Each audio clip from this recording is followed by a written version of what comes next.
Hello, everybody, and welcome to Nerd to the Third Power, your one-stop shop for all things nerdy and awesome.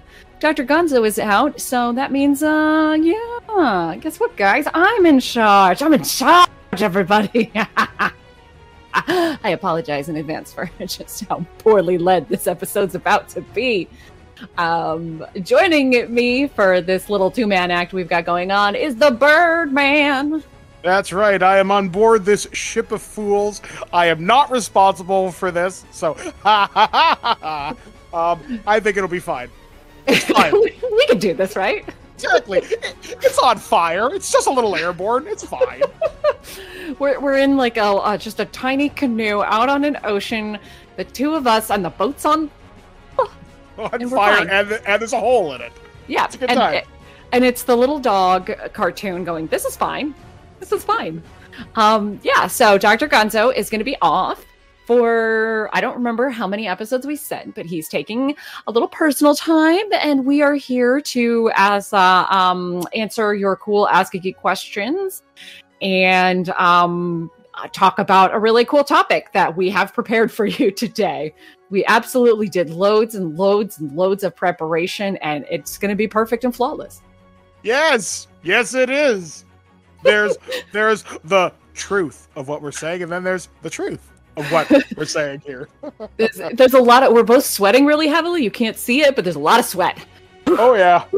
So, but we will start, as always, with Ask a Geek, and we do have some questions. They're mostly for me, so suck it. I see how it is. The first question is from Jess, and they ask, are there any mangaka whose work you think deserves to be in a museum?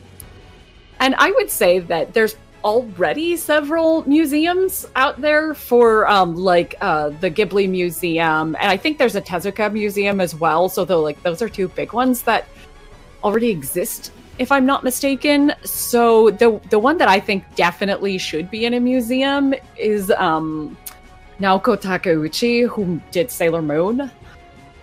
There's so many different manga, you guys, and so many incredibly talented mangaka out there. But I absolutely think that Sailor Moon has just been one of the most consistent.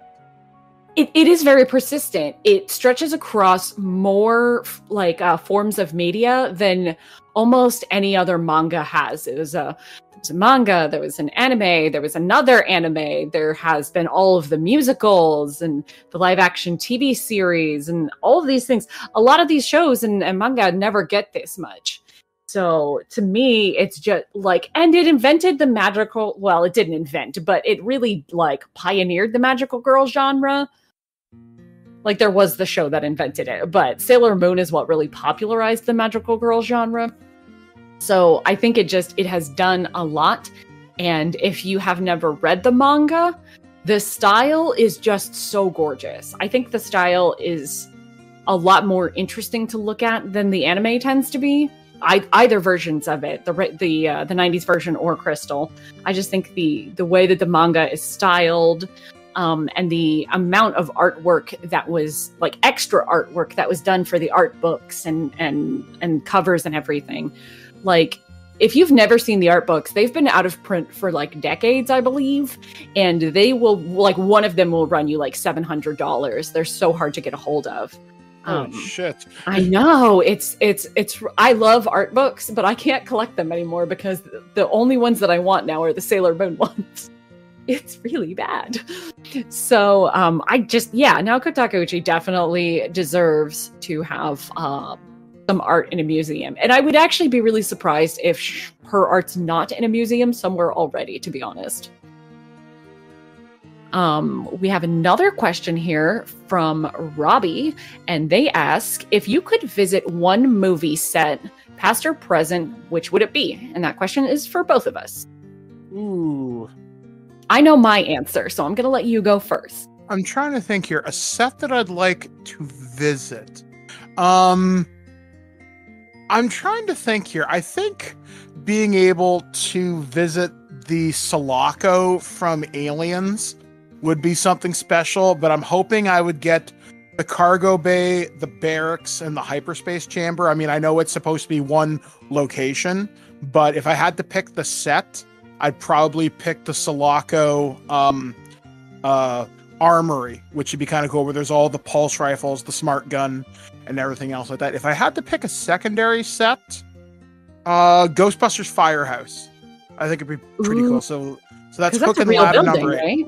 Yep, that's Hook and Ladder number 8 in New York City. Wow. Yeah, no, I never even thought of that. That would be totally cool. For me, I think the answer is super, super, super obvious, but I would love to go to some of the Lord of the Rings sets. I would want to go to the Shire. I would want to go to the Shire for sure. You know, like Bilbo's house and everything. Like, that's like the dream right there. That's what they style. Like, okay, so I don't know if they have too many of them in Canada, but there's an increasing number of Hobbit themed B&Bs where they literally like make the red door and build something into a hill, and it's just absolutely fantastic. And I really want to go to one of these places. I also think it would be really interesting to go onto one of the sets, because they had to build so many like identical sets of different sizes to do the scaling. I think it would be kind of interesting to do like the Gandalf sized sets where like it's Hobbit sized everything else, so they make it really small so that, you know, Sir Ian McKellen looks gigantic. I think that would be really cool. But like my favorite place in Lord of the Rings is Rivendell, and I really think that, I don't know how many sets they had for that, but I think like if any piece of it existed, I would want to go there. Agreed. I'm trying to think, because like obviously I think a lot of people would have expected me to say something from Star Wars or Marvel, and the only super iconic locations I could think of might be the SHIELD helicarrier, but in reality you're just surrounded by computer monitors. Big deal. Even going to Tony's laboratory or Avengers Tower it's an office or a really nice house. And I don't know, I mean, for Star Wars, maybe the deck of the Super Star Destroyer from Return of the Jedi, maybe, or Mustafar, but that was mostly a digital set. So I don't know, like, it's kind of a hard question when you think of these super high budget things, because they're all CG for the most part, or there's nothing extraordinary about them. Whereas when you described a physical location from Lord of the Rings, that place has to physically exist in the real world. And with mine, Ghostbusters 1984, you had to get creative and build things with really good set dressing. And with Aliens, it's more about immersing yourself in the fantasy of that moment. For me, I'm willing to say, hey, I'm on a soundstage. But for you, for example, you actually get to breathe the air the same actors did. And that's part of the visceral experience of that. Yeah, and some of the set pieces, probably still, some of it might still exist. Yep. But certainly, and what's really wild is that by the time that they were starting on the second filming, they had like multiple units filming at the same time because, you know, they split the party. So you could be like, go in a helicopter and bounce around from one set to another because it wasn't like everything was going on in the same place. It'd be like, well, here's the 3 wanderers and they're, you know, doing whatever with Treebeard, and here's the hobbits and they're over here and the other hobbits are over here. And you could just like hit up all of these different filming units and check out all those sets. There'd be so much going on. You just like, you wouldn't be able to do it all. It would be so great. Now, is there any television shows you'd want to visit? Oh, man. I guess, you know, since you talked about Star Wars, probably a couple of the Mandalorian sets would be pretty good. Like being inside the Razor Crest would be fun, or going to I can't remember the name of the place where Grief Karga is, that city would be pretty neat. That episode with Ahsoka Tano in it, and they have that big showdown in that location. That was like a gorgeous set. That would be cool.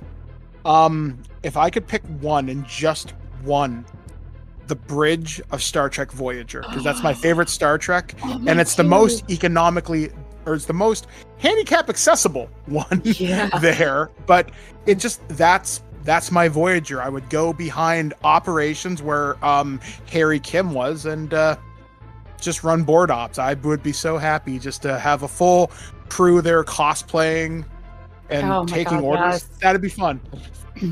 All the LARPing you could do, guys. Oh yeah. LARPing. So those are some really good suggestions. I'd be curious what our fans think. Like, where would our fans want to go? Guys, sound off in the comments about like sets you'd want to visit, because I think this is really, I think everybody would have a very different answer, except Lord of the Rings, because that's the obvious one. So the final question for tonight is another one for me. So sorry I'm hogging all the airtime here.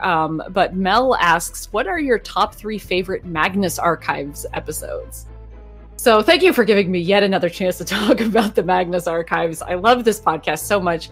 We talked about it a little while ago during the Pitch Your Franchise episode. And Mike, have you listened to any of it yet? No, but I have downloaded first 3 episodes. Good. I find, because I wanted to take your advice and find the perfect atmosphere, I want to listen to it when I'm by myself and my wife and my roommates are asleep. I want to be able to really dig into it and kind of experience it, because it's funny. I've had a few more friends recommend this podcast to me in the last couple of weeks, actually. So you were not the first. I'm like, wow, that's weird that they knew what I'm talking about, because I know they don't listen to this show. So I guess it's kind of out in the ether now that, Birdman, you must listen to the Magnus Archives, or I don't know, an evil curse befalls your family line or something. It just won a really big like a British Fantasy Award, so it's kind of a big deal. My top 3 favorite Magnus Archives episodes are extremely easy, because they are the episodes I have listened to over and over and over for one reason or another. Those episodes, in this order: number 1, the Panopticon; number 2, the Last; and number 3, Nothing Beside Remains. The reason for these episodes in particular are all because Elias is in them, and he is a huge dick in all of them. He's just such an a-hole in all of these episodes. And if you've listened to the show, he has such an amazing voice, this character, Elias, voiced by the very, very talented Ben Meredith. And he just does such a great job of playing an unlikable bastard. Like, it's just so fun to listen to him just being a smarmy dick. And these are like the top tier episodes for that. But they're also like episodes where a lot of stuff gets revealed, especially in the Panopticon. You get a really big plot twist that if you've paid a lot of attention, you kind of see it coming, but it's nice to have that confirmation. And then in the Last, you get a lot of the good John and Martin interactions. And in Nothing Beside Remains, which takes place before these 2 episodes, you just get a lot of, the bad guy confessing that he's the bad guy to everybody, but there's nothing anybody can do about it. They're just a lot of really good Elias heavy episodes, and he's just such a delight to listen to, even though he is a huge bastard. I have loads of other favorite episodes, but since you asked for the top 3, I could probably name my top 20 if I was really put to it, but there are a lot of episodes. You are a hyper fan. That's kind of amazing. You would probably be horrified at the number of times I've listened to just the first season alone, because sometimes like I'll read something and I'll be like, oh, that reminds me of the Magnus Archives, like everything does. And then I'll be like, man, I should listen to that episode. And then that turns into listening to the entire season. Oh, I have a problem, you guys. Yeah, huge problem. But that is all the questions that we have for today. As always, you can send your questions to drgonzo@nerdtothethirdpower.com. We love getting your questions and we love reading them. We love when some of the questions are for other people than me. So send them in and we will try to read them on the air. And that will conclude us farting around half of the first part. Oh my God, let me take that again. So that concludes the first part of the show where we fart around for a bit and then answer questions. Let us move on to the discussion portion of this episode where we are going to be talking about some of our favorite tropes.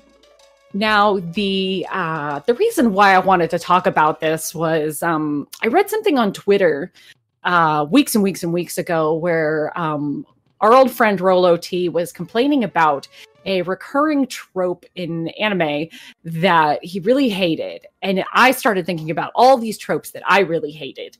And then I thought, oh my God, I actually love a lot of tropes that that a lot of people hate. And that's okay.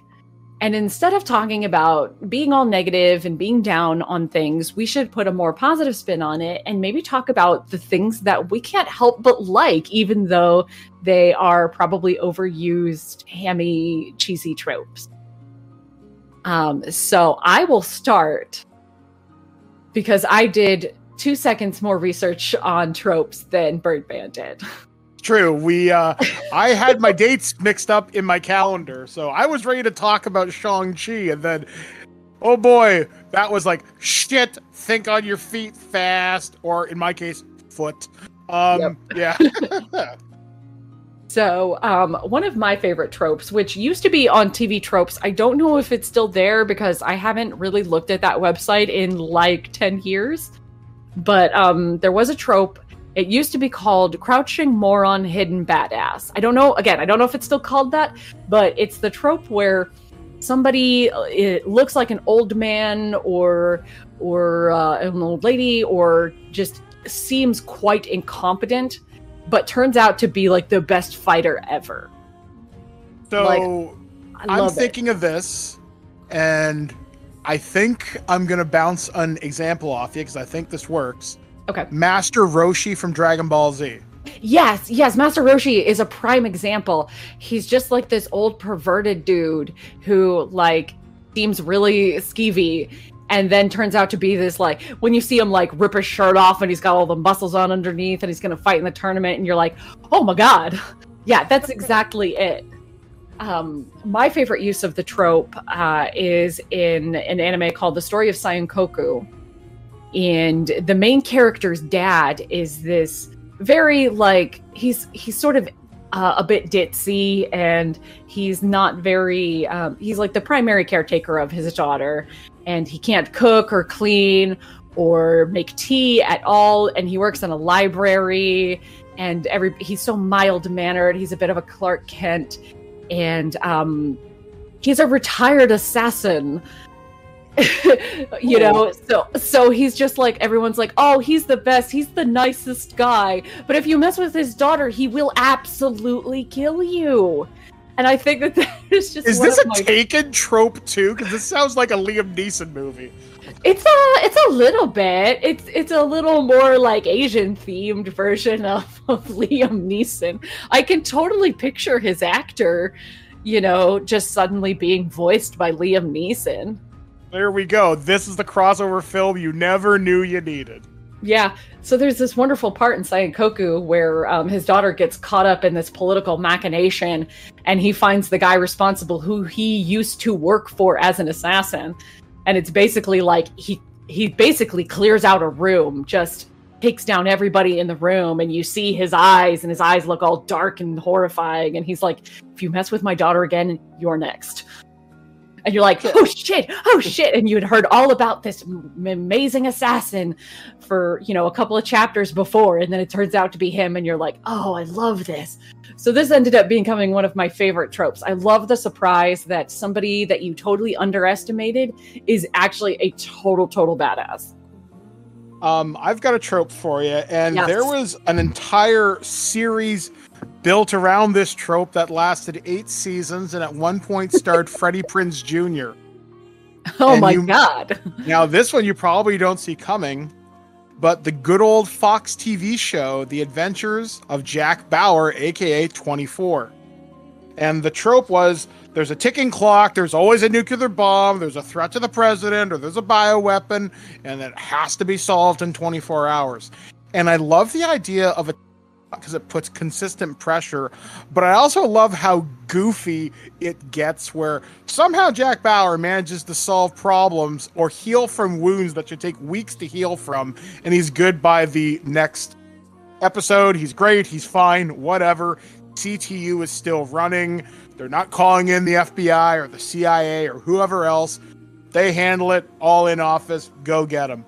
And it's a goofy trope, but I love it because it's so goofy, because 24 came out at a really weird time where patriotism was at an all-time high in your country, but there was an ugly side to that patriotism as well, because Jack Bauer, for all intents and purposes, is not a very nice guy, but he gets the job done to hopefully protect more lives than what might be hurt. So I always thought that was kind of interesting. And just while this train of thought's going, the other trope that I like is the chosen one. And the chosen one trope that I think of specifically for this comes from the Terminator franchise, where Sarah Connor is the chosen one, because without her, John is never born. John never becomes the savior of humanity. And then that trope gets turned on its head with Terminator Dark Fate, because John gets blown away in the first 2 minutes. So who's the chosen one now? It's this other woman named Danny. And now she has to pick up this alternate timeline where Skynet is different, and the Rev 9 is not the T-800 that Sarah Connor has fought for the last 30-something years. And I thought that was an interesting way to take away the trope of the chosen one, saying time is not... Destiny has not picked you specifically, but there's another chosen one who can rise up in your place, and the future can still be saved. So like the chosen one trope that like takes the spin on it, and you have a chosen one who doesn't want to be the chosen one. But no matter what they do, it always comes back to them. Like early like season 1 Buffy. Like she didn't want to be doing any of that, but she was the chosen one, and no matter what she tried to do to get out of it, she always found herself in trouble because it was just her destiny to be there, to do that. So that's like another version of the chosen one that I always find really interesting, is that like you cannot avert your destiny. Yeah. One trope to work with kind of Buffy too is everybody in the group got powers except Xander. So they kept the trope of that hidden badass, but he wasn't a capable fighter. He wasn't particularly smart, but what he had was heart. So there's the trope of the best friend who holds the group together.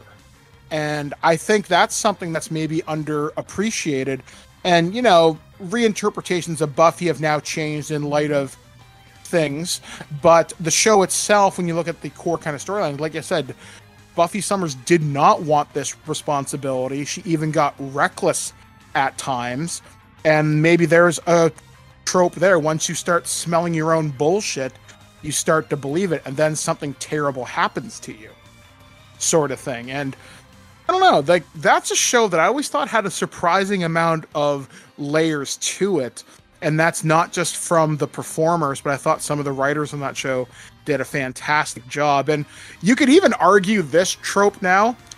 Every sitcom has a theme episode, be it a musical episode or a paintball thing or a D&D thing, or like the most recent trope-ish one that I saw for this is I've only recently started watching Brooklyn Nine-Nine.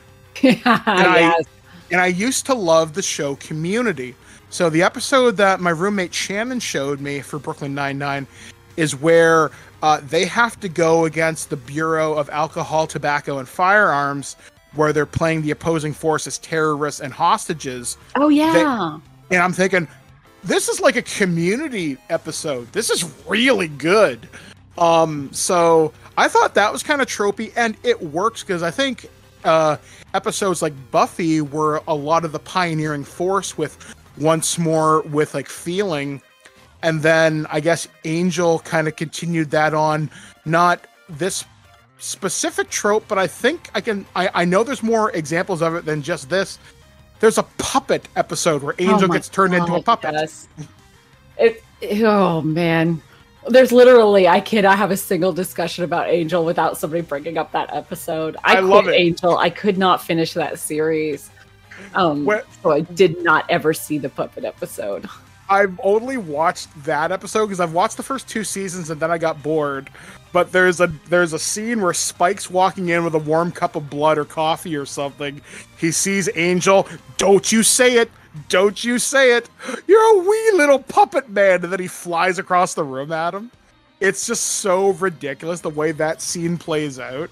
And I always thought that was tremendously amusing. I guess another trope I just thought of to kind of play along the line of the Chosen One thing is the person overcoming their trauma to go face it, to get not necessarily to seek revenge for themselves, but to protect others. And I think Aliens plays into this with like Ripley, because in the beginning of the movie, she goes to visit Weyland-Yutani. They say, you're fucking crazy. You're not getting your flight license. You have to submit to regular psych evals.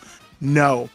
And then the military comes along and says, hey, something's wrong on LV-426. You kind of know what you're talking about. And she's like, nope, not doing that.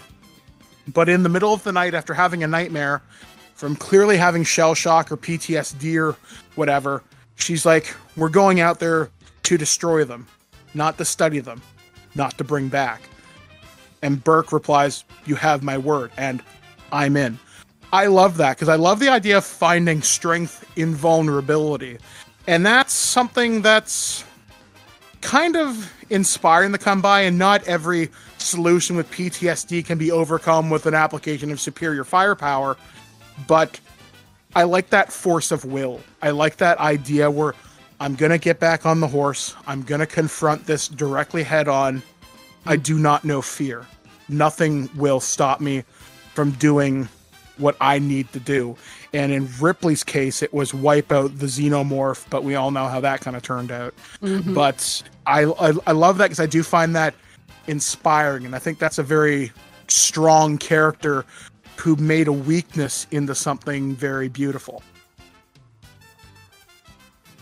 So I want to talk about my favorite trope, which is probably one of the, I don't know if it's totally overused, but I love to see it, especially if it's done well. My absolute favorite trope of all time is bad guy turned good.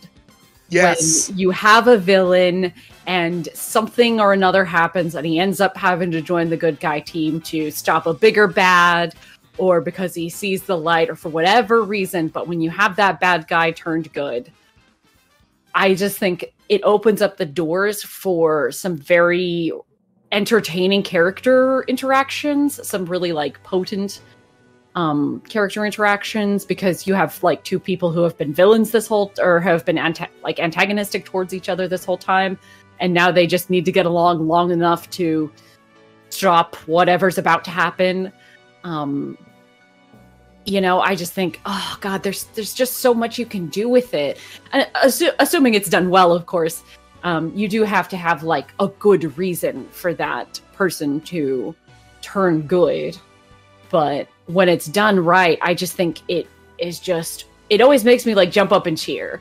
And I think if we analyzed it, what the psychology behind it is I think that we, or at least me anyway, like I always want to believe that bad people have reasons for things. Yeah, like, because I think the old line is nobody sees themselves as a villain. Everybody's the hero in their own story. Yeah, we want to be able to understand why a villain does what they do, and then like the hope for redemption. So like it's always inspiring when it happens, you know, just because it makes you believe that anybody can be saved, even if they don't necessarily deserve it. So that's why it has to be done carefully, because you can't just say, okay, well, now you're redeemed because you hugged somebody and now you've learned your lesson. Like, it has to be done right, but when it is done right, I think it means a lot to me as a viewer or reader or whatever. To go back to Dragon Ball, they do this a lot, because I remember when they redeemed Vegeta as a character, but then the series kept doing it a little too often, where, oh, hey, we're now friends with Android 16, 17, and 18. We're all buddies now. Majin Buu's now a buddy. Like, they seem to pick up bad guys. Hell, I think they even got along with Frieza at one point. Yes. So it's so hard to do well, because Vegeta's through line is really interesting. He's a guy who had arguably murdered people under Frieza, had done some terrible things, blew up a planet because it was inconvenient. He killed multiple members of the Z Fighters, and then he had a baby with Bulma, and we got Trunks, and now Vegeta is one of the strongest Saiyans in the universe, only second to Goku. And I know recently in the manga, because I read comicbook.com and they occasionally post little updates, he almost got his ass kicked by Granola. Lovely name, by the way. And you're really taking that food theme to another level. Yeah, there is it. Phosphate. But yeah, it's like, the idea was he was willing to lay down his life to protect others because he wanted his family to be okay or something like that. And I'm thinking, that's real good character growth. Because before it was like, I will be better than you, Kakarot! And that was his entire gimmick. But as the show went on, and the manga and Dragon Ball Super and then the movies, he's really demonstrated character growth. And Christopher Sabat, who does the voice for him, gives him just enough of the cocky edge, but there's a layered performance in there that I think that show does something right. I mean, Goku is Goku. You know he's going to kick ass, Ultra Instinct, purple, flaming hair or whatever. But Vegeta's path is different because he's a father. He's a husband. More so than Goku is the Chi-Chi to Gohan and Goten. So maybe I'm romanticizing it a little bit, but you're right. When a villain turned good guy story is done proper, there's some really good stuff there. And even more modern interpretations of this is in the Mandalorian. Boba Fett was one of the deadliest bounty hunters in the galaxy. Now Dad Bod Fett is teaming up with Mando to kick ass, and they may go to Mandalore and kick the Imperial kind of remnant off planet. That's really fucking cool, to go from a guy who was potentially eaten by the Sarlacc and fucked over Han Solo is now got his own series, The Book of Boba Fett. That's a pretty good redemption arc for me, and I imagine there's going to be a lot of stuff kind of layered into that. There may be some flashback scenes where he talks to Jango Fett. So who knows? It could be really neat. The ultimate one that I think, because I've already talked about Sailor Moon on this show, everybody knows which one I'm talking about, right? Right. We all know. There is a scene in the first season of Sailor Moon. You have like Barrel's 4 generals, and for whatever reason, in the original 1990s anime, they decided that Nephrite was going to have a little bit of a thing with Naru, who was called Molly in the shitty Deke dub. And they kind of talk about going out and having chocolate parfait and everything, and then he dies in her arms later, and basically says, I guess we're not getting that chocolate parfait. And this was one of the bad guys, and he turned good just for a moment for her. And if you ignore the age difference, it's really very sweet. And, when you're, a 12-year-old girl watching, this is the height of romance. It's, for a lot of us, this was like I love that he turned good. He was the only one of them who turned good. And he did it for love. And isn't that sweet? So for like a lot of us old school Sailor Moon fans, were like, oh, I love this. I love this trope where you can have a bad guy who turns good for a reason and it, dies tragically, but whatever, you still get that moment. And you're right, Dragon Ball did it really, frequently. It was part of Dragon Ball's issue where they just everything that worked, they just kept doing it and doing it and doing it. Like I loved Piccolo and Vegeta, and that's why like those two are like really big fan favorites. Like because both of their story arcs of redemption or, you know, bad guys turned good, both of those stories were done very, very well. Yeah, I mean, way better than Goku. I mean, honestly, Goku just gets cool fight scenes. The characters who get the most development are the side characters. I mean, even Krillin, he marries 18. He turns her good because he believes in that she's not a terrible person. Mm-hmm. So there's a lot of growth there. And I just thought of this while you were talking. I thought of a show that is completely built on tropes, but is not 24, that I really hope you enjoy it. Otherwise, I'm really showing my age here. Go on. Saved by the Bell. Oh my god! Always the idiot best friend, the get-rich-quick scheme, trickery to get out of stuff. Hell, everybody in like, it's not uncommon internet speak to say, all right, I'm going to pull a Zach Morris here and get my way out of this. And that's basically slang for I'm going to be really clever but really obvious about something. One of my favorite tropes from that show was Zach timeout. Yes. Climbing back in to restart the scene. And then like Zach is kind of like the narrator for the show. Yeah. This show is entirely made of tropes that have, oh my gosh. Yeah, and it's funny because the new show that's on Peacock, I watched it last year. It's not terrible, but it doesn't have the same magic that the original did. But again, romanticizing the past. But tropes in a show like that, where like old sitcom-y tropes are, they make the shows work. And sometimes they work better in others. Saved by the Bell will always be a children's classic. Has it aged well? Probably not, but it's still classic because it's kind of funny because it's kind of stupid. I mean, we have the idiot authority figure in Mr. Belding. Screech is the lovable dork. I guess you could call it tropey for the time, where Jessie was an up-and-coming, super smart kind of feminist, but Slater, when her and him were in the relationship, that's the Romeo and Juliet trope, because they shouldn't match, but they do, and they're fiercely loyal to each other. I guess you could go with the trope of unrequited love between Screech and Lisa would be another one. The prom king and prom queen in Zach and Kelly. And yeah, that show, because of all its tropes and because of all the interlocking parts, they knew when to play one, when to play at the other. So you were never getting overloaded with one, not too often. And it worked for those 22 and a half minutes of a stupid situation. And it worked. And other sitcoms that relied on a lot of tropey things, I think an argument could be made for Friends, though I think that show is utterly terrible. Yeah, I've never enjoyed a minute of Friends. Ugh, it's garbage. But a show like Seinfeld relied on tropes, but because of the strength of the writers behind it, it was very tropey. Because look at Kramer, constant get-rich-quick schemes. The nemesis next door neighbor, which you saw that in every 80s, 90s sitcom. Oh, yes. In Newman.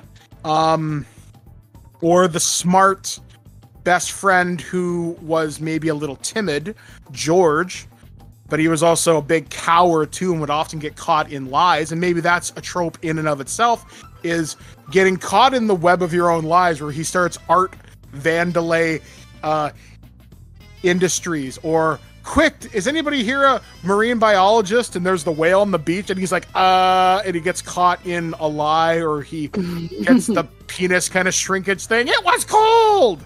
Stuff like that. There's just so many tropes in that show, again, because how the show is constructed work well. And not every trope has to be something that negatively affects the fiction or your immersion. Sometimes, as we've mentioned, it can genuinely enhance it. Again, like Kat said, the villain arc turned well. I think even Newman had a few moments in Seinfeld where he was redeemed to be not such a bad guy after all. Bit of a bastard, but not someone who would leave you to die in the desert or something like that. Another trope that I'm thinking of is this is a romance trope, but it's enemies to lovers.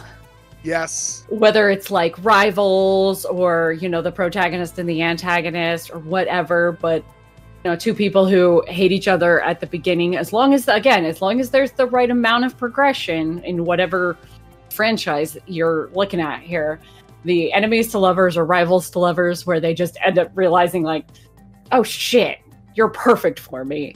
And then they get together by the end. I've always loved those because those tend to be, you know, pretty fun. I always think of the movie 10 Things I Hate About You. Yes. When you mentioned that. And there's a trope in romance, because one of the college courses I'm taking right now is I'm learning how to write romance novels. Oh. And yeah, so people will see my work, but not under my name. I will be going under a pen name. But I love the idea of the second chance romance. And last year, I was taking another course on prep for this. I took a creative writing course, and I wrote a series of 5 stories.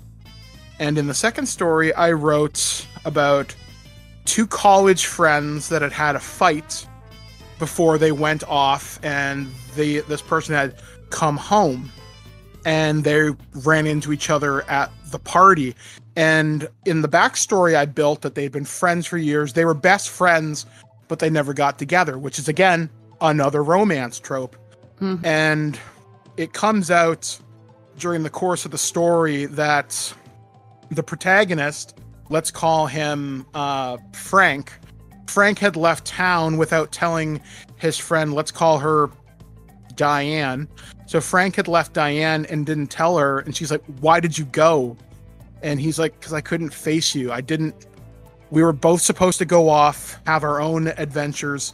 We weren't supposed to rely on each other. And she's like, but we wanted to do this together. And he's like, I couldn't face you.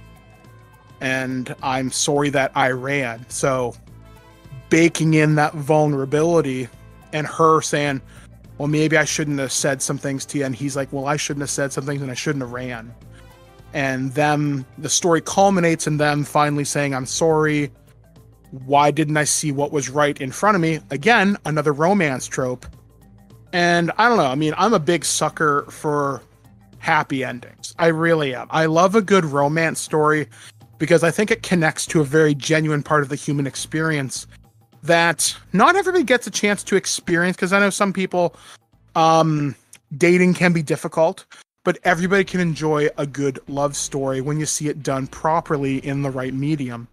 And, you know, I think it's nice to have a story that doesn't necessarily need machine guns, robots, aliens, or, I don't know, fucking nuclear bombs.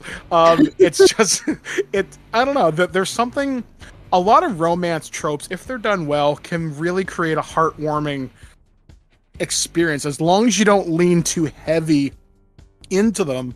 Like you said, with rivals to lovers, there's something there because there's that intense passion one feels in the heat of competition, or I must be smarter than you, I must be better than you. But seeing aspects of them in yourself and vice versa, it kind of lowers the shields down. And then eventually, once they've had their big climactic moment where they do the sports thing, or I don't know, maybe it's a competition of wits or something, and they finally sit down and have a conversation, and the vulnerability comes out, and then they start to talk as people, and then that's, as you mentioned, they just realize, hey, maybe you're perfect for me. Why don't we give it a go? Yeah, I think it's interesting that there's so many things that, like, just things that are so overdone, but we love them anyway. That's why I think this was such an interesting topic to talk about, because once we got the ball rolling, like, it's endless. There's endless numbers of tropes, and, you know, as long as you do them right, all of them are good. Yeah, because, I mean, like there's a very famous quote, and I can't remember precisely how it goes, but there's only 6 types of stories. We just mix and match them to give like context, sort of like man versus nature, man versus self, etc., etc. And that's what they are, because I'd always heard there was 3 kinds of stories. A boy leaves home, a boy comes home, and a stranger comes to town. Mm-hmm. Everything was a variation of these 3 basic themes. So now I'm curious what 6 are. Yeah, because I know there's a couple ones that I'm not mentioning, because I know I heard this when I was in high school writing class, and it always stuck with me. But yeah, I mean, to create an effective piece of fiction, and what I'm learning is you have to play the greatest hits sometimes, and that's okay. You can play with experimental stuff, but don't go too weird. And you have to find the right level of comfort. And a trope, it's a warm blanket. It's a warm comfort. It's our favorite childhood teddy bear. It's our favorite love scene from a movie. It's the time when Master Roshi rips off his shirt and kicks the shit out of Cell. It's stuff like that. We all love these little moments. Yeah. And I think the recurrence of these tropes, I think it makes it easier for us to connect to a new piece of media, because we might be looking at a new writer, a new characters, and new actors. But if we can find something familiar within it, like these, universal tropes that we actually enjoy, then it makes it easier for us to quickly identify with the characters and familiarize ourselves with it. And I think it there's some times where you just enjoy something faster because you know that you've enjoyed something like it before. Yeah, exactly. Like there's so much that can work with the proper application of these tropes. And it's always interesting when people try to go outside the box. I mean, one trope that's very popular now, and it works to a lesser extent. Sometimes you gender flip something. We're like, hey, this character who once was a girl is now a guy, and vice versa. Or a more recent trope where they take the idea of a show that was maybe done with a white cast, they do it with a black one. And sometimes not very good successes. I'm looking at you, The Honeymooners. But the more recent show of The Wonder Years, which just got rebooted on ABC, that's one that I think has a lot of potential, because it's taking the trope of, oh, we're going to switch the race on it, but now you're seeing it through the lens of the civil rights movement, a family in a suburban kind of neighborhood. There's a different kind of racial makeup, and you're seeing a different side of it. And in certain cases, that really can work, and that trope is really well applied.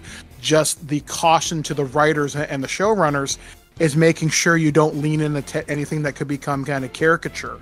And I think that's a problem with kind of tropes like Saved by the Bell. Sometimes you get into the point of caricature and you're like, oh my god, this is stupid.